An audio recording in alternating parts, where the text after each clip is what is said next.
آپ کے اندر وہ تڑپ ہی نہیں پیدا ہوئی کہ جو آپ کو اذان سن کے تڑپ پیدا ہو جانی چاہیے حی علی الصلاۃ حی علی الفلاح پہ، یہ ہے نماز سے غافل ہونا۔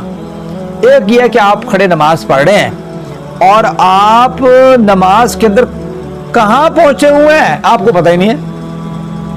پوری کی پوری نماز آپ پڑھ کے آگے ہیں تو پتہ ہی نہیں نماز کی سیگا کیسے پڑھی، دوسری رکعت کیسے پڑھی میں نے، تیسری کیسے پڑھی، میرا جو نا وہ تشہد کیسے ہوا، میں نے سجدے کیسے کی، کوئی پتہ نہیں ہے نماز سے، غافل بالکل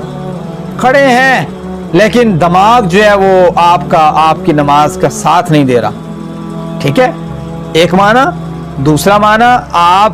اذان سن رہے ہیں، آپ کا دماغ آپ کا ساتھ نہیں دے رہا کہ آپ نے نماز کے لیے اٹھنا ہے، دو معنی۔ تیسرا معنی آپ یہ دیکھیں کہ ایک غافل ہونا یہ ہے کہ آپ کو پتہ ہے کہ بھائی صبح میں رات لیٹ سو رہا ہوں، میں الارم لگاؤں، آپ جان بوجھ کے الارم ہی نہ لگائیں۔